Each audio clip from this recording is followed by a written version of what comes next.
மன்னாதி மன்னர் ராஜராஜ சோழன் அவர்களின் பேரன் விக்கிரம சோழன் கட்டிய ஆலயம்.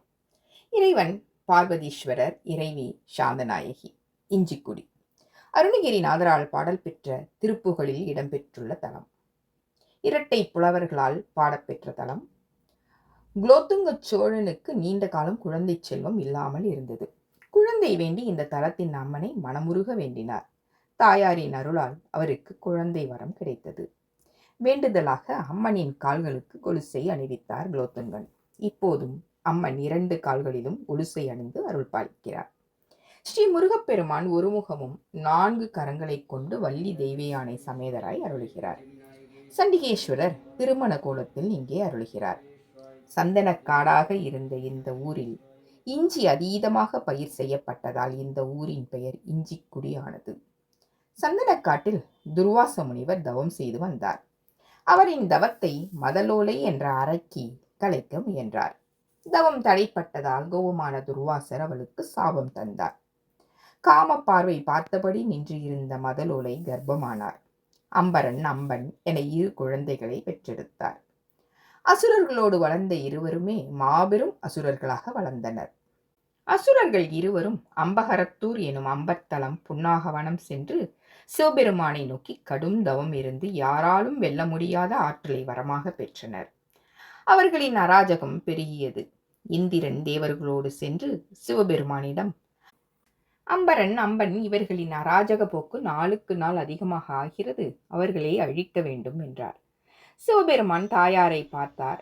தாயார் அழகிய பெண்ணுரு எடுத்தார். மகாவிஷ்ணு வயதான உருவத்தை எடுத்தார். அம்பரன் அம்பன் முன் அழகிய பெண்ணாக நடந்து சென்றார்.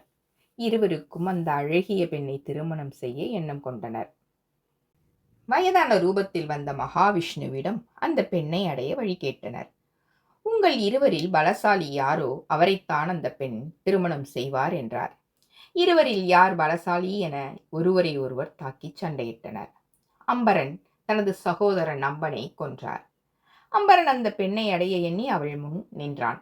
தாயார் காளியாக உருமாறி வானத்திற்கும் பூமிக்குமாக நின்றார். பயந்து போன அம்பரன் தாயாரிடம் இருந்து தப்பித்து ஓடினான். துரத்தி சென்ற காளி தனது சூலாயுதத்தை ஏவினார். அம்பரன் வீழ்ந்தான். கோபம் குறையாத காளிகா தேவியிடம் மகாவிஷ்ணு ஸ்ரீ சிவபெருமானின் உடல் புகுந்து அவரது இடப்பாகத்தில் எழுந்தருள வேண்டினார். இந்த கந்தவனம் என்னும் இஞ்சிக்குடி தலத்தில் தாயார் மண்ணை கொண்டு சிவலிங்கம் செய்து சந்தன இலையால் பூஜித்தார். தினம் அபிஷேகம் செய்ய கிணற்றில் கங்கையை வரவழைத்தார். அந்த கங்கை நீரை கொண்டு தினம் தினம் அபிஷேகங்களை செய்தார். தாயார் அரக்கனை அழித்த பாவம் போக இங்கே தவம் செய்ததால் தவக்கோல நாயகி ஆனார். உக்கிர கோலத்தில் இருந்த தாயார் இந்த தலம் வந்து சாந்தமானதால் சாந்தநாயகி ஆனார். ஸ்ரீ மகாவிஷ்ணு ஸ்ரீ ஆதிகேசவனாக இந்த தலத்தில் தனி சன்னதியில் அருள் பாலிக்கிறார். பார்வதி தாயாரின் படைத்தளபதி வாராகி தாயாரின் சன்னதி வாசலில் ஒரு புறமும் பாலமுருகன் மற்றொரு புறத்திலும் அருளுகின்றனர். கோவிலில் சூரியனும் சந்திரனும் அருகருகே இருக்கின்றன. தலமரம், சந்தனமரம், தலதீர்த்தம், கங்கை தீர்த்தம், கிணறு, அக்னி தீர்த்த குளம். வாஸ்து குறைபாடுகளை நீக்கும் தலமாக இந்த தலம் இருக்கிறது. குழந்தை வரம் அருளும் தலமாகவும் இந்த தலம் இருக்கிறது. பைரவ, சட்டைநாதர், வராகிக்கு சிறப்பு பூஜைகள் செய்து கிரகதோஷங்களை நீங்க பெற்று பயமில்லா வாழ்வை வாழலாம். காலை 6 மணி முதல் 10 மணி வரையிலும், மாலை 5 மணி முதல் இரவு 8 மணி வரையிலும் கோயில் திறந்திருக்கும். மயிலாடுதுறை திருவாரூர் சாலையில் பேரளத்தில் இருந்து 1 கிலோமீட்டர் தூரத்தில் இருக்கிறது இந்த ஆலயம்.